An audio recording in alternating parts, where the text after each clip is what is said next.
আল্লাহ রাব্বুল আলামিন পবিত্র কোরআনুল কারীমের 18 নম্বর সূরা সূরাতুল কাহফের 107 নম্বর আয়াতে বলছেন, ইন্নাল্লাযীনা আমানু ওয়া আমিলুস সালিহাতি কানাত লাহুম জান্নাতুল ফিরদাউসি নুজুলা।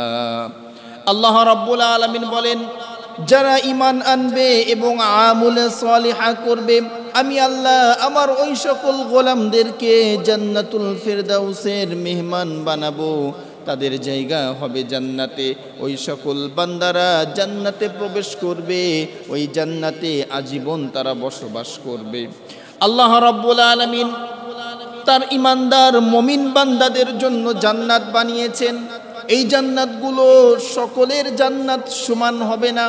যার যেমন ঈমান, যার যেমন আমল, তার আমলের বিনিময় সে পরিমাণ জান্নাত পাবে। সবচেয়ে ছোট যে জান্নাতটি আল্লাহ দান করবেন, ওই জান্নাতের পরিধি, ওই জান্নাতটা হবে এই দুনিয়ার 10 দুনিয়া সমান। সুবহানাল্লাহ, 10 দুনিয়া সমান একটা জান্নাত হবে। এখন আপনাদের মনে প্রশ্ন আসতে পারে যে 10 দুনিয়ার সমান একটা জান্নাত আল্লাহ দান করবেন, এটা সবচেয়ে ছোট জান্নাত, তাহলে সবচেয়ে বড় যে জান্নাত সেটা কত বড় হবে? এত জায়গা আল্লাহ কোথায় পাবেন? এরকম প্রশ্ন আপনার মনে আসতে পারে। যদি আপনার মনে এরকম প্রশ্ন আসে, তাহলে অ্যান্সারটা শুনে যান যে আল্লাহ চাইলে প্রত্যেকটি মানুষকে এর চেয়ে অনেক বড় বড় জান্নাত দিতে পারেন। এর উদাহরণস্বরূপ আমরা বলতে পারি যে আমরা যে পৃথিবীতে বসবাস করছি, এই পৃথিবীটা সবচেয়ে বড় গ্রহ নয়, এর চেয়ে অনেক বড় বড় গ্রহ আল্লাহ এই পৃথিবীতে সৃষ্টি করেছেন। আমরা যে গ্রহে বসবাস করছি, আমরা যে সূর্য দেখতে পাই, এই সূর্যটা পৃথিবীর চেয়ে 13 লক্ষ গুণ বড়। সুবহানাল্লাহ। এখন বলবেন যে হুজুর, পৃথিবী যদি সূর্য পৃথিবীর চেয়ে 13 লক্ষ গুণ বড় হয়, তো দেখতে এতটুকু লাগে কেন? এর কারণ হলো পৃথিবী এত ওপরে আছে, এত দূরে আছে, যে এত দূরে থাকার কারণে এই পৃথিবীর চেয়ে 13 লক্ষ গুণ বড় সূর্যকে থালার মতো দেখা যায়। এই পৃথিবীর চেয়ে সূর্য 13 লক্ষ গুণ বড়, তাহলে কি সূর্য সবচেয়ে বড়? না, সূর্য সবচেয়ে বড় না। এই সূর্যের চেয়ে 400 গুণ বড় চাঁদ। এই সূর্যে যে আমরা দেখতে পাই, এই সূর্যের চেয়ে চাঁদ 400 গুণ বড়। এখন বলবেন যে হুজুর, যদি সূর্যের চেয়ে চাঁদ 400 গুণ বড় হয়ে থাকে, তো চাঁদ আর সূর্য দেখতে তো একই সমান। এর কারণ হলো যে চাঁদ এবং সূর্যের যে দূরত্ব, সূর্যের চেয়ে চাঁদ 400 গুণ ওপরে আছে, এই কারণে দেখতে একই সমান লাগে। সুবহানাল্লাহ। তাহলে পৃথিবীর চেয়ে 13 লক্ষ গুণ বড় আমাদের সূর্য, আর সূর্যের চেয়ে 400 গুণ বড় চাঁদ। আমাদের থেকে পৃথিবীর মাটি থেকে সূর্য 14,96,00,000 কিলোমিটার দূরে সূর্যের অবস্থান। 14,96,00,000 কিলোমিটার দূরে সূর্যের অবস্থান। সূর্য যখন ওঠে, ওই সূর্যের আলো পৃথিবীতে আসতে 8 মিনিট 20 সেকেন্ড সময় লাগে।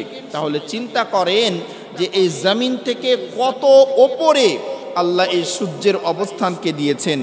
আর আলোর গতি তো আমরা জানি যে সেকেন্ডে 3 লক্ষ কিলোমিটার, সেকেন্ডে 3 লক্ষ কিলোমিটার স্পিডে আলো চলতে পারে। তাহলে কি এই সূর্য, চাঁদ, এগুলোই কি আল্লাহ বানিয়েছেন সবচেয়ে বড়? না এর চেয়েও বড় করে আরো কিছু বানিয়েছেন? আল্লাহ রাব্বুল আলামিন এই পৃথিবীর চেয়ে 13 লক্ষ গুণ বড় করে সূর্য তৈরি করেছেন। সূর্যের চেয়ে 400 গুণ বড় করে চাঁদকে সৃষ্টি করেছেন। চাঁদের চেয়েও অনেক বড় বড় নক্ষত্র, তারকারাজি আল্লাহ আসমানে সাজিয়ে রেখেছেন। এই যে চাঁদ, সূর্য, এই সূর্যের চেয়ে, চাঁদের চেয়ে আল্লাহ রাব্বুল আলামিন একটা তারকা বানিয়েছেন, যেই তারকার নাম বেটেলজিউস। এই বেটেলজিউস নামক তারকা, এই বেটেলজিউস নামক তারকা সূর্যের চেয়ে 33 কোটি গুণ বড়, তাহলে চিন্তা করেন যে কত বড় একটি তারকা, কত বড়, যে সূর্য পৃথিবীর চেয়ে 13 লক্ষ গুণ বড়, আর ব্যাটেল জিউস তারকা সূর্যের চেয়ে 33 কোটি গুণ বড়। সুবহানাল্লাহ। তাহলে এটাই কি সবচেয়ে শেষ? না, আল্লাহ রাব্বুল আলামিন এরকমভাবে 500 বিলিয়ন তারকা দিয়ে এই আমাদের গ্যালাক্সি সাজিয়েছেন।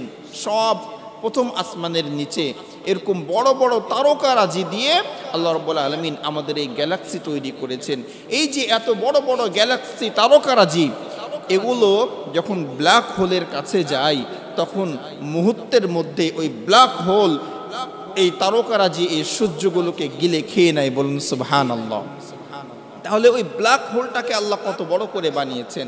আল্লাহ রাব্বুল আলামিন পবিত্র কোরআনুল কারীমে এই ব্ল্যাক হোল সম্পর্কে আজ থেকে 1400 বছর পূর্বে আল্লাহ রাব্বুল আলামিন বর্ণনা করেছেন। পবিত্র কোরআনুল কারীমের 56 নম্বর সূরা ওয়াকিআর 75 নম্বর আয়াতে আল্লাহ বলছেন, ফালা উকসিমু বিমাওয়াকিন নুজুম।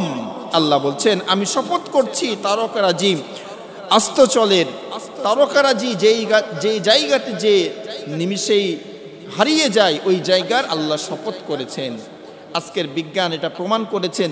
ব্ল্যাক হোল সম্পর্কে তারা স্বীকৃতি দিয়েছেন, কিন্তু আজ থেকে 1400 বছর পূর্বে আল্লাহ কোরআনে এই ব্ল্যাক হোলের তথ্য দিয়ে দিয়েছেন। সুবহানাল্লাহ। এই যে বর্ণনাগুলো শুনলাম, এগুলো কিন্তু সব প্রথম আসমানের নিচে। আল্লাহ রাব্বুল আলামিন এইভাবে 7টা আসমান বানিয়েছেন।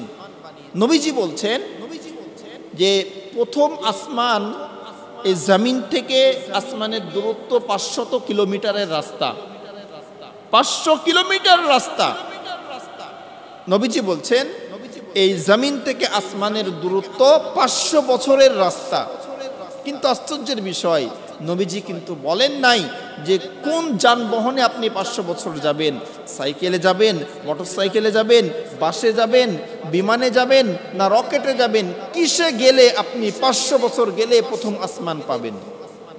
এখান থেকে বোঝা যায় এই পৃথিবীর বুকে যত দ্রুতগামী যানবাহন আবিষ্কার হবে, সেইটা দিয়ে এই জমিন থেকে যদি আসমানে যান, 500 বছর চলার পরে আপনি প্রথম আসমান পাবেন। তাহলে কি প্রথম আসমানই সবচেয়ে বড়? না। নবী করিম সাল্লাল্লাহু আলাইহি ওয়াসাল্লাম বলেন, দ্বিতীয় আসমানের নিচে প্রথম আসমানটা এমনভাবে পড়ে আছে, সাহারা মরুভূমির মধ্যে হাতের আংটি যদি পড়ে যায়, সাহারা মরুভূমির তুলনায় ওই আংটিটা যেইভাবে অস্তিত্বহীন হয়ে থাকবে, দ্বিতীয় আসমানের নিচে প্রথম আসমানটা এইভাবে পড়ে আছে। দ্বিতীয় আসমানটা তৃতীয় আসমানের কাছে ঠিক ওরকম, তৃতীয় আসমান চতুর্থ আসমানের কাছে ওরকম, এইভাবে 7 তবক আসমান আল্লাহ তৈরি করেছেন।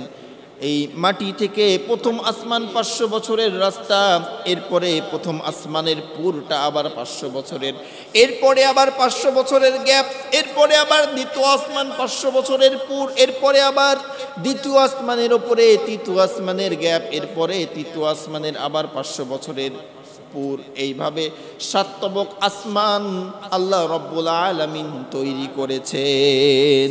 সুবহানাল্লাহ। এইভাবে আল্লাহ রাব্বুল আলামিন এত বড় করে এই 7 তবক আসমান তৈরি করেছেন।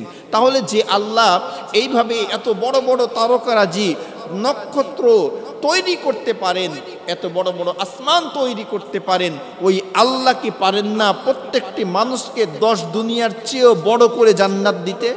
সুবহানাল্লাহ। আসলে আমাদের চিন্তা চেতনা সংকীর্ণ, আমাদের চিন্তাটাই ছোট। কেননা আমরা তো ছোট জায়গায় বাস করি। কত হয়তোবা 1500, 2000, 2500, 3000 স্কোয়ার ফিটে আমরা বসবাস করি। 2 কাঠা 3 কাঠা মাটির পরে আমাদের বাড়ি। এজন্য আমাদের চিন্তাটাও ছোট যে আল্লাহ কিভাবে এত বড় বড় জান্নাত দিবেন, আল্লাহ কিভাবে দিবেন আল্লাহই ভালো জানেন। এটা আমাদের ইয়াকিনের বিষয়, বিশ্বাসের বিষয়। আরেকটি কথা আমরা জানি যে আমরা যখন জান্নাতে যাব, আমাদের বয়স বাড়বে না, আমরা যুবক থাকবো। কেননা জান্নাতে যারা থাকবে তারা যদি বয়স্ক হয়, বৃদ্ধ হয়, জান্নাতের নাজ নিয়ামত ভোগ করতে পারবে না। সুবহানাল্লাহ। নবী করিম সাল্লাল্লাহু আলাইহি ওয়াসাল্লাম তিরমিজি শরীফের 2545 নম্বর হাদিসে বলেন, মানুষ যখন জান্নাতে প্রবেশ করবে তাদের লোম থাকবে না, তাদের গোঁফ থাকবে না, তাদের দাড়ি থাকবে না। প্রতিটি জান্নাতি যুবক 30 থেকে 33 বছরের বয়সের মধ্যেই তারা হবে। এই বয়সের মধ্যে তারা জান্নাতে প্রবেশ করবে। তাদের বয়স বাড়বেও না, তাদের বয়স কমবেও না। সুবহানাল্লাহ। 33 বছরের যুবক করে আল্লাহ জান্নাতে আমাদেরকে রাখবেন, কেননা জান্নাতের নাজ নিয়ামত ব্যবহারের জন্য যৌবনের প্রয়োজন। আপনার মনে প্রশ্ন আসতে পারে যে এই পৃথিবীর বুকে আমাদের বয়স বাড়ে, কিন্তু জান্নাতে গেলে কেন বয়স বাড়বে না? আসুন বিজ্ঞান দিয়ে বোঝার চেষ্টা করি যে আল্লাহ আমাদেরকে জান্নাতে দেওয়ার পরে আমাদের বয়স বাড়বে না, এটা কিভাবে সম্ভব? দুইজন যমজ ভাই, দুইজনার বয়স 20 বছর। এখান থেকে একজন ভাইকে আপনি মহাকাশ যানে করে আলোর গতি সম্পূর্ণ কোনো যানে এই পৃথিবীর থেকে যদি বের করে দিতে পারেন, তাহলে ওই ভাইয়ের বয়স বাড়বে না। পৃথিবীতে যে ভাই থাকবে তার বয়সটা প্রতি বছর বাড়তে থাকবে, কিন্তু যে পৃথিবীর থেকে অন্য গ্রহে চলে যাবে তার বয়স বাড়বে না। কেন বাড়বে না? আলোর গতিতে যদি কোনো যান চলে আর ওই যানে যদি আপনি সওয়ার করেন, তাহলে আপনার বয়স বাড়বে না। আমাদের এই পৃথিবীও কিন্তু ঘূর্ণয়মান, প্রতি সেকেন্ডে ঘুরছে। প্রতি সেকেন্ডে 30 কিলোমিটার বেগে আমাদের পৃথিবী ঘুরছে। প্রতি সেকেন্ডে 30 কিলোমিটার বেগে আমাদের পৃথিবী ঘুরছে। বলবেন যে হুজুর কিভাবে, আমরা তো বুঝতে পারি না। আপনি বুঝবেন তখন যখন পৃথিবীর থেকে বের হয়ে বাইরে যাবেন, বাইরে থেকে পৃথিবীকে দেখবেন, তখন আপনি বুঝতে পারবেন। শুধু পৃথিবী না, আল্লাহ রাব্বুল আলামিন যা কিছু আসমানে তৈরি করেছেন সকল কিছু তার নিয়মের মধ্যে ঘূর্ণয়মান। আল্লাহ কোরআনে কথা বলেছেন, সুবহানাল্লাহ। তাহলে আল্লাহ রাব্বুল আলামিন আমাদেরকে যেখানে রাখবেন, হয়তোবা যেই জান্নাতে রাখবেন সেই জান্নাতটা হয়তোবা সেকেন্ডে 3 লক্ষ কিলোমিটার বেগে ঘুরবে। আলোর বেগ যেহেতু সেকেন্ডে 3 লক্ষ কিলোমিটার, 3 লক্ষ কিলোমিটার যেতে পারে আলো। ওই জান্নাতটা যদি 3 লক্ষ কিলোমিটার বেগে ঘুরে, তাহলে আমরা এই দুনিয়ার বিজ্ঞান দিয়ে বুঝতে পারছি যে আমাদের বয়স বাড়বে না। সুবহানাল্লাহ। এটা আমাদের ইমানের বিষয়, এটা আমাদের বিশ্বাসের বিষয়। আল্লাহ কিভাবে করবেন আল্লাহ জানেন। আল্লাহ চাইলেই কি না করতে পারেন, আল্লাহ চাইলে সব করতে পারেন।